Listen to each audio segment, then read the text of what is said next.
This episode of Bourbon on Ice, presented by your friend Frosty and your bartender Mike Whiskey, is brought to you by the Cape Media Center of Cape Cod, Massachusetts. The views and opinions expressed during this podcast do not necessarily reflect those of the Cape Media Center. Listener discretion is advised. Mime Mamo Moo. It's time for Spooky Dookies. That works perfect.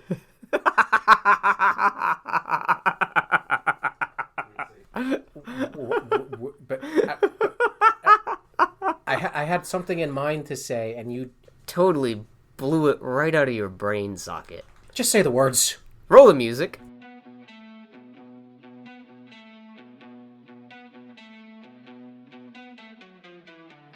Welcome, listeners, to Bourbon on Ice. Where we talk about everything nerdy, like gentlemen. Join us every week for our local Cape Cod take on, well, everything. Laugh, cry, be confused, and laugh some more. I'm your friend Frosty. And I'm your bartender, Mike Whiskey. Stay tuned. You think they'll like the episode? Oh, they'll definitely love it. What are you doing? Flapping my Batman brain. Batman! This is I haven't started drinking yet. Have you been pre-gaming, or is this just... This is Au Natural whiskey. Oh my gosh. This is whiskey clear, whiskey light, air whiskey. You know, Robert said, air whiskey is going to be a new shoe. Because we were referring to you when we were in Provincetown recording things, and it's like, oh, air whiskey agrees when he says, that sounds like a shoe. Welcome back, by the way. Thank you. Or wait, were you saying that to him? Well, both of you. Oh, thank you. Air Robert. Now that's going to be a basketball-style shoe. Yep. Because he's tall. One of his redeeming qualities. But he's redhead, so that's a demerit. Oh, yes, gingers. Well, they have that issue with the soul. Yep. Hi, everyone. Welcome to Bourbon on Ice. I am your friend Frosty. And I'm your bartender, Mike Whiskey. And this is that show where we talk about all things nerdy, like gentlemen. Although if you heard how he started this episode, the sound check, I'm not entirely... It's like it took me a second to get what you said. It was a great delayed reaction. I'm the sort of person that, like, you say something horrible, and I'm just like, oh, okay, that's nice. Hey, wait a minute. And then, walk 5 miles in my shoes, and then you're 5 miles away and have my shoes. And I'm running after you like, stop that bastard, he stole my shoes! I thought the worst thing you said was, we were going to say today, was when I came in and you were like, adjusting this new denim shirt of yours, and like, oh look, it's my Canadian tuxedo. Well, yeah, you're wearing jean overcoat with jean pants. It's a Canadian tuxedo. We apologize to our Canadian friends. All you Canucks out there. Some Canucks have all the luck. It's true. It's true. I mean, we're here, and they're up there. I'm drawing the line right down there. It's cold up there. Yeah, it's cold right here. It's called New England. And we've been having quite the nice little Indian summer, though. Not anymore. Oh, I'm so disappointed. Yesterday, I raced through work. I could have set my timer on this. I almost set a record. Nice. And they canceled the bonfire. Oh. This weekend is the Seaside Festival, the Yarmouth Seaside Festival, and they have a big bonfire on the Saturday night, and tonight there'll be fireworks. Whee! So there'll be a lot of drunk people in Hyannis. That's not unusual, though. I know, right? But I just wanted to stand on the beach and watch something burn. I think I might have been a Viking in former life. If you want to watch something burn, we have a burn pit outside. But is it on the water? No. There's something cathartic about standing by the ocean and watching flames curl into the sky. Well, Like that time I accidentally set that oceanfront hotel ablaze. actually... Wait, I mean, hypothetically, theoretically. There might be something That's sort of... Hi, everyone. There might be something to that thought, though, because you have the connection of land, air, sea, and flame, so you have all 4 elements living together in harmony. Were you a Viking in former life? Yes, actually. All right, everyone, we're just going to get this... And I know because I had a demon tell me so. Oh. Have you been drinking? We're going to get this right out of the way, right up front, people. This is another installment of the Cape Cod Nerd Word. I feel like all of our episodes are nerd words. Well, that is kind of our target market, but we also have the locals on locals, and the lifestyle of the Whiskey and Frosty, and the Frosty's nap time, and the talk about Frosty, and the make Frosty laugh, and the doesn't Frosty look wonderful when the light hits him so. And the one time when we had Whiskey's review. Armchair review. Terrible episode. No one remembers it at all. Man. Episode 68, Whiskey Neat, by the way, which was actually a really good episode. Oh, thank you. I'm looking back over some of the stuff that we have done this year, and the names are just getting progressively weirder. We've got Talk German to Me, 8-Legged Geeks, 999 Happy Haunts plus 2 Nerds. Yeah, you're really letting the getting pretty close to the fine line between pun and groan. Is there ever a line? There isn't one. There is one. I told the joke about the mimes at work. It fell flat. No one was impressed. No one. But then I told the joke about the exploding church and the exploding cheese factory and the bad Italian neighborhood, and everyone is groaning. So I guess it's not the fact that the dad jokes. I guess it's just me. Yeah. All right. So today is actually, coincidentally, I didn't plan this. It just worked out perfectly. Today is the 10th of August. Wait, hang on. I'm reading that back. It's the 8th of October. Yes. Sorry, this calendar, it's weird. Which means, since this is the 8th of October 2023, that 30 years ago, something ridiculous, weird, profane, and just plain dumb came out. So we have to talk about it now. Okay. It's kind of our thing. Yeah. Well, it's kind of my thing. What are we talking about? We are talking about a movie released by Warner Brothers, starring Sylvester Stallone. Do you have the slightest idea how little that narrows it down? Oh my god. Sylvester Stallone and Wesley Snipes and Sandra Bullock and Nigel Hawthorne, and back then a rather unknown Rob Schneider. Also a Jack Black cameo. Oh wow. I know, right? Oh, what was his name? Bill Cobbs, I forgot to mention as well. And a very not well-known Benjamin Bratt. Plus, we can't forget Dennis Leary. This is basically... Oh, and I should have also thrown in Jesse Ventura. This is a gigantic mishmash gumbo of random 90s celebrities who have gone on to do actual things with their lives. Not this movie. But this movie gave us a great deal of ridiculous wackiness that we must all talk about to this day because it's just dumb. It has been memed. It has been referenced. It is Demolition Man. The 21st century's most dangerous cop voices the 21st century's most ruthless criminal. Wait, I feel that grammatically doesn't make sense. How so? Most ruthless and most dangerous? Yep. No, okay, so that does work.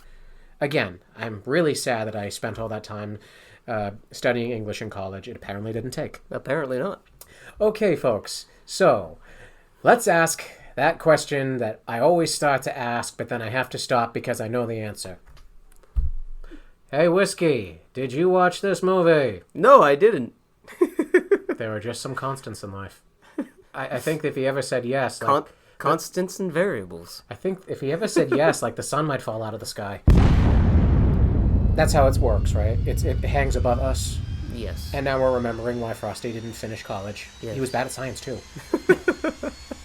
Okay, so just dancing over to the Wikipedia page, just for a quick reference. It's a 1993 American science fiction action film directed by Marco Bambilla in his directorial debut, centering around John Spartan. And I'm just hearing Sandra Bullock's voice say, like 1,000 times, "Oh, John Spartan." Because that's how she says it.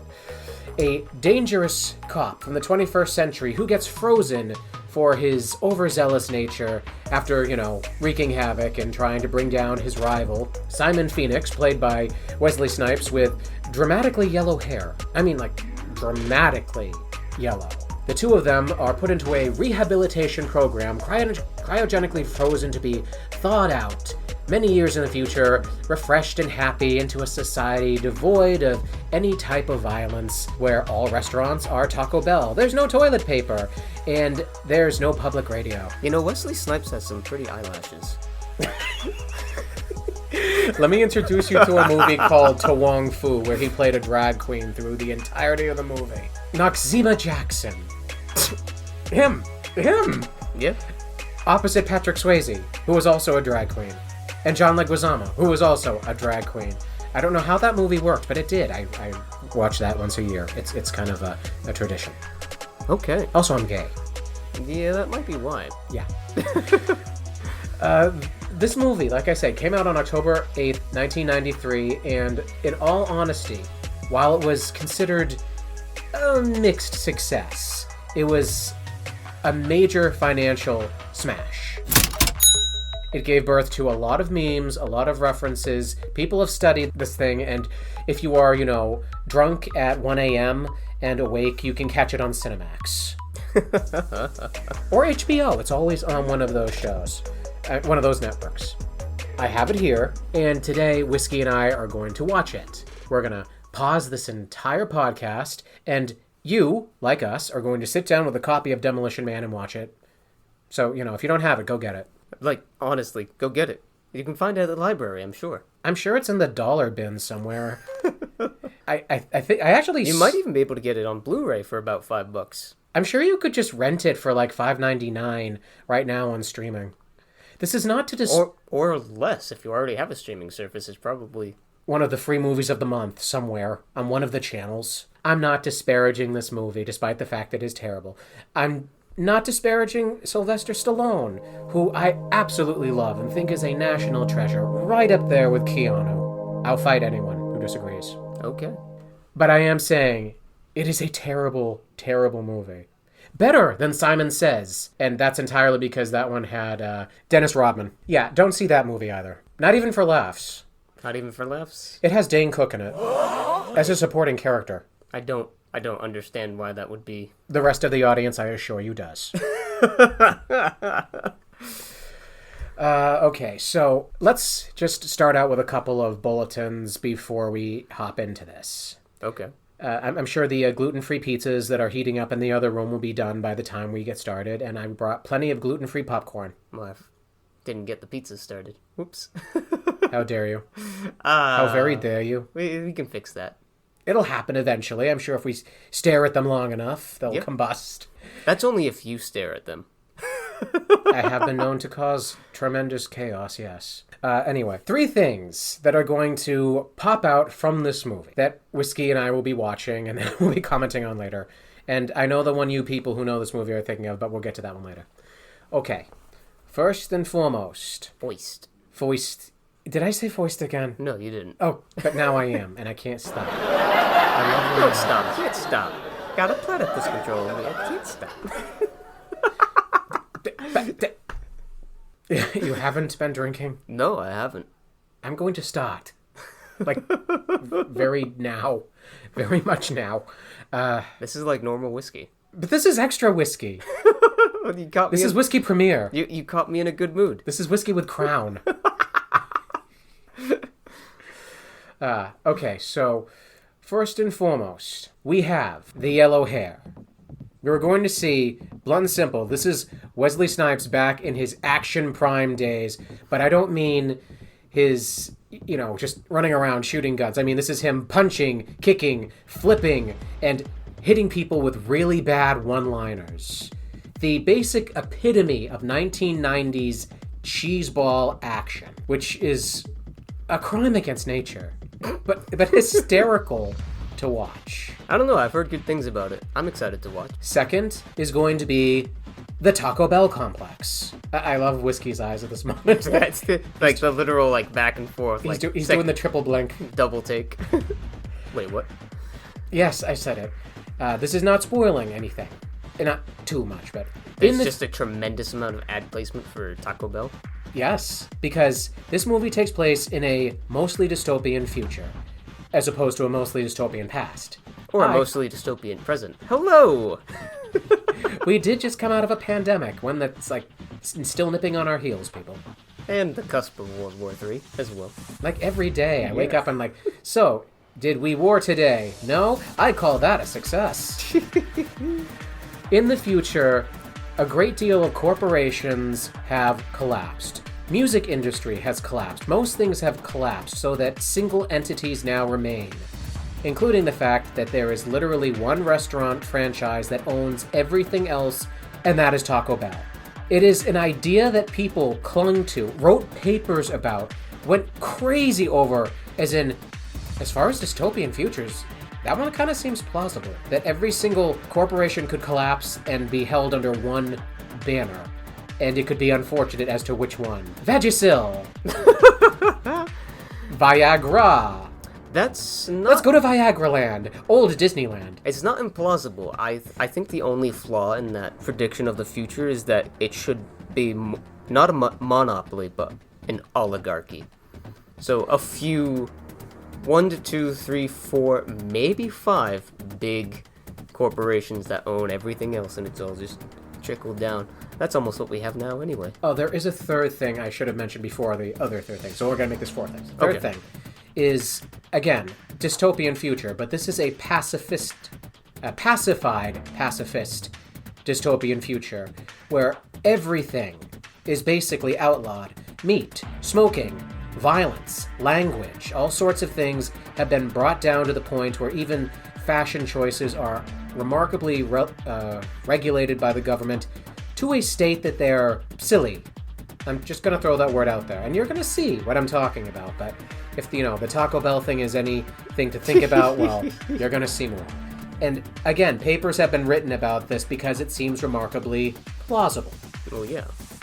I actually have been listening to this podcast called Midnight Burger about a interdimensional time-traveling burger joint, and they travel to a dystopian Earth where, quite literally, all ad space is now in real life, and people have chips inserted into them so that every couple of seconds they have to say that this moral outrage brought to you by McDonald's.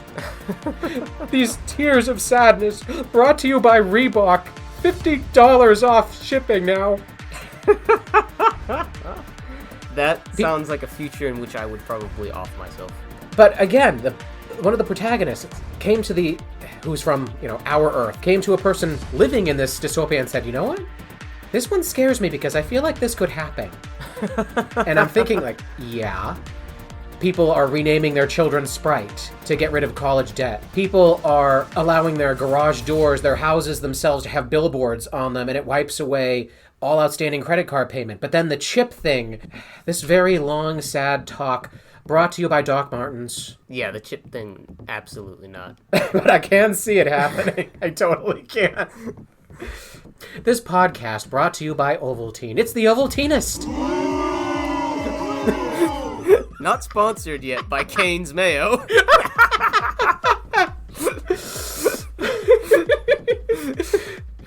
Feeling sad? Feeling upset? Try Bourbon on Ice, brought to you by Pepsid. Miralax. Bourbon on Ice, it'll move you through like Miralax. We should stop. We need to stop. Okay. Right now. The final thing, and this I'm not going to give you too much on. Okay. But everyone knows about this. Apparently. Except for me. I think you might even know this reference. There's no toilet paper. Oh, everything's a bidet? No. In the bathrooms, they only have 3 seashells. Oh. Yes, that's it. There's no toilet paper in the future. Just 3 seashells. And all the restaurants are Taco Bell. Well, I guess if all you're eating is Taco Bell... What kind of hellscape is this? It's just gonna go straight through you. You don't need to wipe your ass because it's just a straight liquid shot. I can't believe that we're actually saying this, but there's, again, been research. Spooky dookies. There's oh, I'm going to reach around this table, dude. There's been papers written about, what you do with the 3 seashells. There's been videos online on YouTube. People saying, but no paper. What do you do with the 3 seashells? Well, we're about to find out. We're not. But we are going to watch this movie. I mean, having gone to the Philippines, I can tell you they're probably just tabos.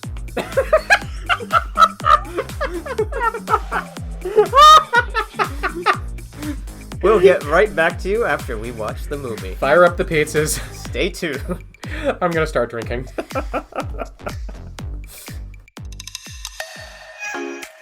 The Cape Media Center, located in Dennisport, Cape Cod, Massachusetts, is a non-profit community media center and the public access TV station for the towns of Barnstable, Yarmouth, Dennis, Harwich, and Chatham. Our mission is to build community through media, enhance democratic communication, and facilitate free expression by providing these towns with a state-of-the-art media resource center. Members can become trained in our video and audio equipment and produce their own media content. Membership includes training classes, access to our field equipment, studios and facility, as well as airtime. Podcasters and music producers can share their content on our website. For more information, visit capemedia.org. This episode of Bourbon on Ice is brought to you by Market Street Bookshop in Mashpee Commons, located at 31 Market Street, Mashpee, Massachusetts. Embrace diversity and find support for local authors and artists at the Market Street Bookshop, where your favorite new read is just a browse away. For more information, give them a call at 508-539-6985. Oh, John Spartan. Boom! Bang! Pow, pow, pow! Oh, sorry, hi. Is this on? I think this is on. Yes, it is. Did anyone hear that? I'm sure they all did. That was Whiskey. Hi, I'm Whiskey. I did that. They're buying this. No, they're not. Well, everyone, we're back. We are very back. We are very, very back. During the movie, you described this as pure 90s cheese, but I just want to say that this was a finely smoked Gouda. It's still cheese, but it was finely smoked, and it was delicious. I'm gonna need more cherry lime vodka.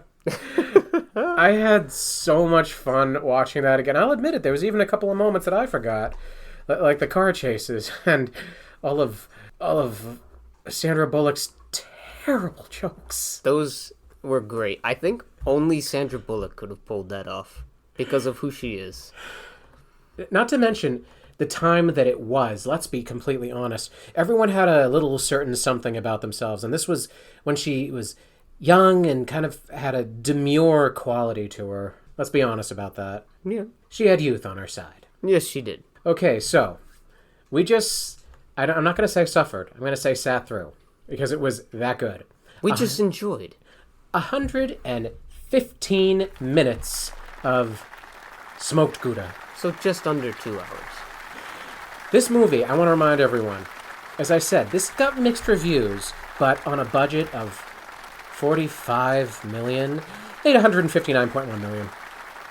Nice. If there's something that people in the 1990s loved, it was Sylvester Stallone blowing things up. Yeah. And on top of that, it was just a smorgasbord of 1990s ridiculous tropes, one-liners, and CGI effects, which we will unpack right now. I think it's probably best to say that in the same way that we had like the last little hurrah of Westerns in like the 70s and 80s and a little bit into the 90s, this was probably like the last little hurrah of the 80s action flick. Well, it was early 90s, but everyone knows the first 5 years of the next decade belonged to the previous one. Sort of. I mean, like, the first 5, up to 2005, everything still felt like the 90s, let's be honest. And then things blossomed and changed. Into the Nazis. The time when people were putting out really weird promotional items. Remember that episode? Yeah. Yeah. I listen to that one all the time and laugh hysterically. What? Your discomfort was funny to me. Gee, thanks. You're welcome. Oh, gee, thanks. Okay, so let's go over the various points of this. Were there terrible one-liners? Yes, and they were great. The obvious beefcake men, the demure pretty women, and the obvious hulking bad guys. Were all of those boxes checked? No. No? How? I mean, a lot of the guys were kind of, like, rough looking. They weren't like, the prettiest. Oh, it looked like back when Sylvester Stallone is obviously a very pretty man. Yes. Sandra Bullock is obviously our very pretty woman. But Yes. A lot of the other actors were gruff. They, dare I say, somewhat on the ugly side. I mean, there were a fair... obviously not Wesley Snipes. But there were a fair few actors who were average looking. That's true. I do have to point out, though, that, as I have said over and over, there have been papers written about this. People have taken this movie that was clearly supposed to be nothing but fun and violence and grit and gore and run with it. There are people who examine the freaking 3 seashell thing, which I will never get out of my head. After having watched the movie, my theory about it being a tabo still stands. But they were little scallop shells. Yeah. They're too small to be tabos. No, they're not. But they have to be. They're... Hang on. To the internet, away. What are you looking up? Something I'm not proud of, but it's not porn. So wow, this kind of opens things up. Yes, here it is. There it is. Wild 4 Games posted a video 5 years ago that now has 202,000 views. The Demolition Man 3 Shells Mystery. Curious to know. A lot of the 3 Shells videos, people contrasting this to life after COVID. 3 Seashells instructional video. Oh gosh. Oh gosh. Oh look, Demolition Man explains future sex. That was great. That was absolutely horrible, but great. Yes, let's be blunt here. This movie painted a glorious picture of the glorious future of 9 years from now. 9? Yes, Yeah. It took place in 1032. 2032. 2032, yes, because then it would be... again, now another reason why Frosty didn't finish college math. Can we just accept the fact that aside from having the genius IQ, I'm very, very frickin' stupid? No, you're not, Frosty. We love you, Frosty. Thank you, Whiskey. I was gonna say, one of these things is not like the other. I will kill you where you One sit. of these things just doesn't belong. Where you sit. Like so many movies out there, and the first one that comes to my mind would be Back to the Future. This movie was written at a certain point where it picked a spot in the future that it almost felt was unreachable, almost far beyond the reach of anything we could conceive, and placed its movie there. And now we're sitting here like, yo, yeah, what's up? Oh, that? Yeah, that happened. It's like 5 minutes from now. This movie takes place 9 years from now. Back to the Future took place in 2013. We've already passed that one. We passed a lot of sci-fi movies. I still want my frickin' hoverboard. We all do, Whiskey. We all do. According to this movie, there's going to be a great deal of horrible things that befall every single one of us, and I, for one, am going to use this movie as a blueprint and prepare for them. Alright then. Now, something interesting you might want to know is, as I told you about the Taco Bell, how everything in the future is Taco Bell. That wasn't supposed to be Taco Bell. Can you guess the original franchise? And I'll give you a hint. It is located on Cape Cod. Was it supposed to be Christmas Tree Shop? No. Also no, and again no. Mickey D's? You're in the right ballpark. Think a lot more pot and a lot more chicken. Chick-fil-A? That didn't exist back then. I'm talking Burger King. Oh, Burger King. They have chicken fries. Oh, that's right. Yeah, ultimately that wasn't the best reference, but there we go. Yeah, originally it was going to be Burger King. I'm not entirely sure why it was changed, but Taco Bell, in all honesty, seems like a great deal funnier. That in the future, that's it. Every restaurant is knockoff Mexican food. And not even the good one. Now, let's also mention, I've been harping on and on about Wesley Snipes' yellow hair. Yeah. This is something, and I pulled it up just for reference, and yep, there it is. According to IMDb, Wesley Snipes hated his blonde dye job and shaved his head as soon as filming was complete. Yeah. After this movie's release, professional NBA player Dennis Rodman began dyeing his hair different colors in a look that was inspired by Wesley Snipes' character Simon Phoenix.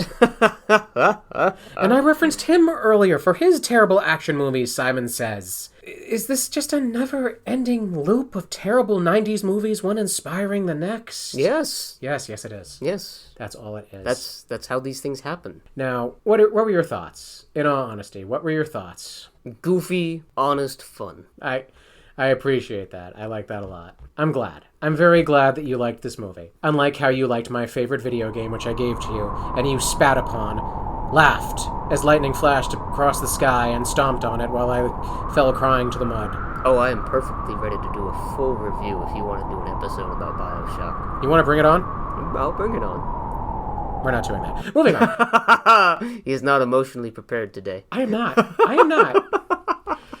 Wesley Snipes, he hated the blonde hair. What's his name? Sylvester Stallone? Yep. Hated being submerged in water and mock frozen. Yeah, I'm sure anyone would have hated that. He was, quote, terrified of that scene. Yeah. And this is Wesley Snipes. With good reason. This is the guy who, like, shoots things, blows things up, and looks always badass and covered in sweat. Stallone? What did I say? You said Wesley Snipes. Oh, right. I meant Sylvester Stallone. Yeah. Right, because the names are so similar. He spent a lot of time blowing things up in other movies, and to think that he was terrified by being completely submerged in water, and to act as though he was going to drown. Yeah. I can see that. Yeah, that's legit terrifying. The things they make some of these actors do. Yeah. Let's unpack the ridiculous dystopian setting. Okay. We're not very far from that. We are not. There are certain political parties out there, I think that's safe, yeah, I can say that. There are certain political parties out there that would love to just completely pacify the world and outlaw everything from meat, cheese, cigarettes, alcohol, and yes, sex. I'm pretty sure there's someone out there who is looking at this movie and saying, ooh, look, blueprints. Yes. They did that with 84 as well. 1984? Yeah. Yeah. I will say that it was remarkably pretty.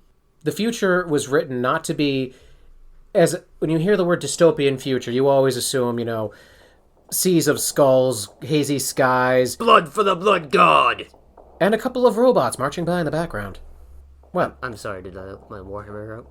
No. No, that was basically core you. Oh, thank you. I say, having glanced at the magazine over there on that table that shows the new spear you're ordering. I can't mock you too much. I'm wearing a Viking headband and I'm buying axes. I got the fever. We got the fever. Now you know. Now you know what it's like. X-Man fever. Let's pretend I didn't say that. Now it's here for all of us to remember forever. When I say dystopian future, you conjure dystopian images, but dystopian can be very clean. It all depends on one's idea of what wrong and right are. One particular man who is the villain of this film, dude or antagonist of this film, Yeah. is the architect, the special doctor played by Nigel Hawthorne, who put together this world, froze criminals, banned so many things, but it was his idea to do it for the safety of other people. He banned sex in all forms to stop sexually transmitted diseases and to cut down on pregnancy leading to overpopulation. Mm-hmm. He banned so many foods because, again, regulation problems which would probably lead to disease. He banned all guns. No one, even the cops, have guns. He banned certain music, which would probably marginalize particular cultures. But he said, now everyone's even. We don't even have music. We just have commercials. Popular commercials. People are walking around singing the hot dog songs. When everybody's super. Nobody is. Was this really that bad?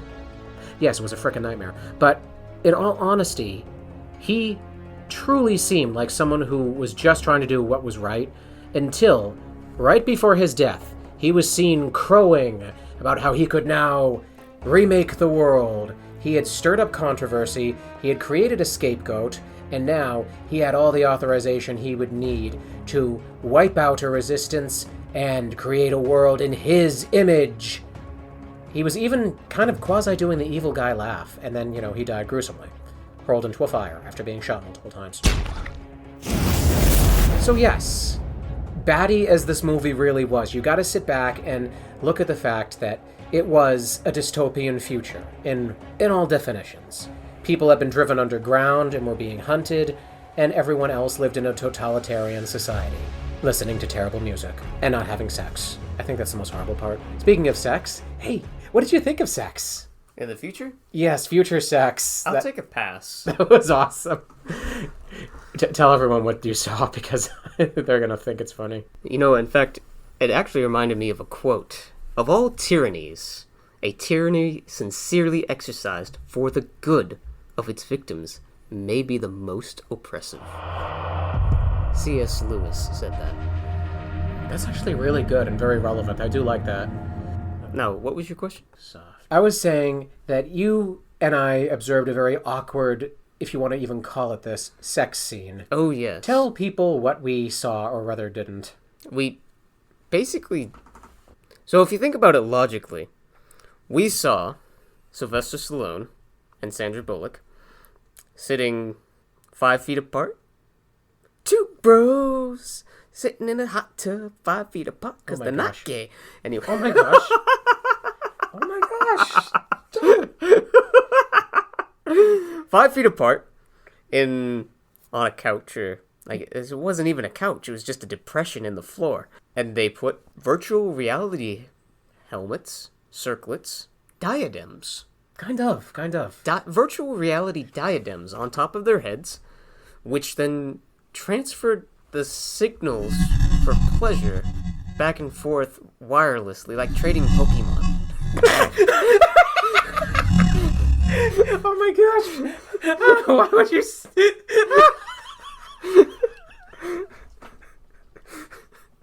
I killed him! Can't go on. Dying now. And the movie tried to intimate to us that this was happening wirelessly by giving us flashes of... Ecstasy. Sandra Bullock leaning back in ecstasy. But just her face. No, well, yes, but... I mean, AI generated, in a way, passionate sex. And this was done because how's the song go? All exchange of bodily fluids is outlawed because it's bad for you. Touching leads to kissing, and kissing leads to sex. Basically, it's... I mean, this is... It's like everything your parents told you about hand-holding. But it is true. Touching leads to kissing, and kissing leads to sex. It is true. This ends with Sylvester Stallone, saying, hey, don't you want to try the real thing? And her going, Ew. Gasp! Ew. We don't do that anymore. That's gross. That's icky. Of course, by the end of the movie, she's killed several people. She's watched a whole bunch of things blown up. She's only killed the one. But she says during the movie, there is a correlation between violence... Sex and violence. Sex. So, would you like to have sex? So by the end of it, she's raring to go. He gives her a kiss and she says, wow, are all fluid exchanges that good? He's like, no, some are better. She goes, and kisses him. So they're going to go off and have sex. And they were roommates. Oh, technically she was down the hall. Are we... Oh, wow. This 30 years ago, someone wrote the idea of pre-internet porn, pre-virtual reality sex. And I would not be surprised if there was some poor soul in his basement watching that movie and stood up, his pants around his ankles. That's what I'm going to dedicate the next 40 years of my life to. Hey kids, are you tired of getting together with your girl who's in the same town as you? Well, now you can do it with total strangers in other countries, and it'll be like that. It's an impulse, which is why we call it the impulse. I thought we called it Omegle, Talk to Strangers. Holy crap. There is a very good message in there, delivered by a very unhinged Dennis Leary. Was it Dennis Leary? I'm double-checking before I say that, because... It was sort of ham-fisted at the end there. Yeah, that was ham-fisted at the end, but Dennis Leary as Edgar Friendly saying that all he wanted was the freedom to choose, and he wanted to eat meat and cheese and to smoke and to have the ability to do whatever he wanted. Including running naked through the street, covered in green jello. Reading a Playboy. Because the Playboy's important. You just might want to. And that's it. He wants to. He just wants to do something. That's fine. But in between, the living underground and eating rats as rat burgers, did you see the unibrow on that woman? Yeah. That always lived with me as a kid. I'd never seen one before. And I was like, is that a man? Fascinating. No, that is... Also, the woman was wearing a bowler hat. Yep. So I didn't get, what I was looking at. I was like, is this, is that supposed to be a man? No.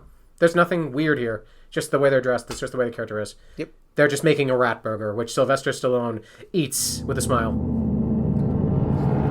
To be honest, if there was no such thing as hamburgers anymore and I saw someone making a rat burger, I mean, it's been cooked. I'll eat it.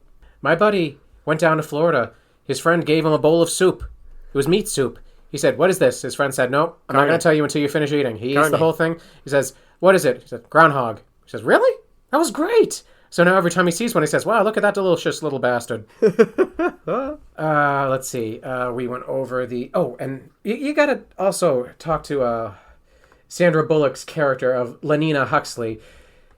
I know this is kind of a throwaway thing. She's, the bumbling, socially bumbling type of character who yearns for action in a time of excitement. She's collected all of these things from the 1990s. She's got posters of Lethal Weapon on the wall. She's got all of this stuff lying around her office, which is technically contraband. And she is very excited when violence is breaking out. You know what we call those type of people? Psychopaths. Thank you.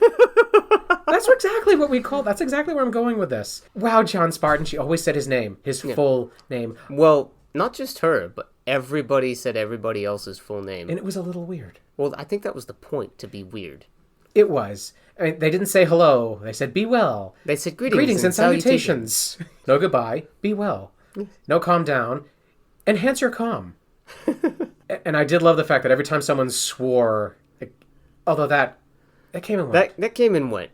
I'm disappointed, but at the same time, it would have been annoying had they kept it. I think the fact that they stopped doing it during the movie, every time someone swore, a ubiquitous machine would just spit out a credit and say, you have violated the law of unsanctioned language, and you have been fined. Yep. At one point, one credit. At one point, Sylvester Stallone's character, John Spartan, who needs toilet paper, just walks over to the machine and swears, for 60 seconds and takes all the paper to the bathroom. But I think the fact that they were doing that less as the movie went on kind of spoke to the breakdown of how the perfect society was going. By the end of it, everything's a smoking ruin. Yeah. And the systems are collapsing, and you're seeing it for what it really is. But again, going back to Lenina and her love of violence and all that, yes, I admit it. It's exciting. It's more exciting. That's why we play video games where people are shooting each other or things are on fire and we have access to the lofty realms of power, that we are traipsing through war-torn kingdoms, horrifying futuristic battlefields, because otherwise it might be boring. Or you play as a goose in an idyllic town and cause terror to all the citizens. Or you stab a bunch of chickens in Hyrule and are beset by waves after wave of furious chickens. Peace was never an option. It really wasn't. I gotta point out, this is 93. The CGI is the same CGI that you were seeing in Jurassic Park. Didn't say the magic word. Pretty much the same thing. I've seen computers. My laptop has better graphics. Not this laptop, the old one. This one's a gem. It's an Intel. Are you just saying that because it might crash at any moment? No, I'm trying to get us some of that sweet endorsement from Dell. Oh, HP. Wait, which one? Okay, I'm pretty sure they're both blacklisting us as we speak. Probably. Yes, people, you can want excitement. You can look back on those times like, oh, I bet things in the 80s. I bet things in the 70s. Times when men were real men. Where men were men and sheep were scared. The guns, the shooting, the this, the that, the violence. It was so amazing. Yeah, you know what? There's a reason we don't live in those places anymore. And when people say, I want to go back to those times, there's a reason people just go, casserole in the oven. Gotta go. Check on it. And this coupon to the Olive Garden expires in 5 minutes. You can go live in New Bedford. I'm not even going to argue with that one. I like this movie. I love this movie so much. It was very fun. And what better way to toast it than with today, it being this day. And so, glass clink? Glass clink. Clink. I'll just add a sound effect. Okay. Don't forget. There, see? There it was. Oh gosh, this was a really good way to kill an hour. Well, hour plus. 2 hours. Yes, I had 3 fun. hours, actually, considering all of our recording time as well. I had fun. As did I. Thank you for sharing this with me.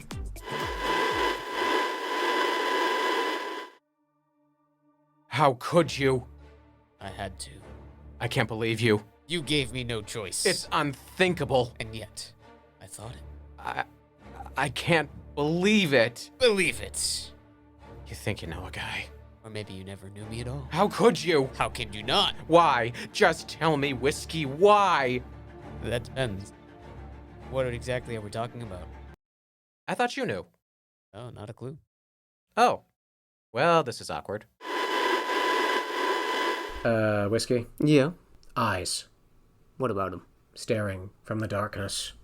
Oh, the beagle? Yes. Full of malice. Nah, he's fine. They want something. No. He's just longing for the elder nerd to return. And feed him. He's already been fed. Oh. Then why the eyes from the darkness? Oh, are you talking about the coyote? Oh, please tell me that's not out there. No. I have to go home at some point. She's not out there right now. Although I could stay forever. That would be fine. You have been adopted. I would like it here. There's a bar. There is a bar. But I have a bar in my house, too. We could move what's in my bar to this bar, making it a bigger bar. We could. Can you imagine how beautiful that would be? Quite. All right. Well, unfortunately, this is going to be a busy week for me. Yep. All of you who are ordering off of Amazon Prime, I hate you. Should I really end this on that note? No. I will end it with this note. Shout out to Mama Whiskey. Aww. She listens to all of our episodes. She listens to it at work and shares it with her friends. And she has been asking me lately, why no references to Mama Whiskey? Hi, Mama Whiskey. And she also wants to meet you. But what did I do? What have I done wrong? He made me do everything. There's video of him. I will turn state's evidence. I didn't do nothing. He did all of it. I'm hiding under the table now. She wants to meet you because she thinks you'd be a lot of fun to get to know. Are you sure? Yeah. Can I come out from under this table? You can come out from under the table. Okay, hang on. Ow! All right, then. I guess we should wrap it up. Alrighty. Got a lot of editing to do. And we got to prepare for whatever crazy topic of a long-forgotten movie that's having an anniversary. Next. I'm sure there's something. I mean, Demolition Man was great, but I really do worry about what you're gonna make me watch next. Rocky Horror Picture Show. Oh, wait, that's next year. We actually, I'm going to give you people an ominous warning. We do have an anniversary coming up. A big one. One it's coming in December, people. It's an anniversary of something, and I'm only going to give you this clue. It's 90 years in the making. Whoa. The first person who can guess it wins nothing! Okay, you'll win a shout-out. We'll give you an official shout-out on the show. If you have any ideas what this is, you can feel free to email us at whiskeyandfrosty@yahoo.com or drop a comment in the comment section of whatever you're listening, however you're listening to it. Yes. It'll get to us eventually. Or just wish really hard. If you wish upon life. No, copyright. Stop it. I love you, Disney. He doesn't. Send me the tickets. Everyone, I'm your friend Frosty. And I'm your bartender, Mike Whiskey. This is Bourbon on Ice. And remember, have a cold one on us. This podcast was recorded at and produced by Cape Media Center on Cape Cod, Massachusetts by podcasting duo Mike Whiskey and your friend Frosty. All music and sound credits go to soundstripe.com. Special thanks to Jamie Horton, Emily Tulloch, Gabrielle Rawson. For more information on Bourbon on Ice, visit our social media page at twitter.com/whiskeyfrosty. For more information on Cape Media Center, visit capemedia.org. For more listening options and a variety of podcasting entertainment, visit our hosts at buzzsprout.com and capemediacenter.org.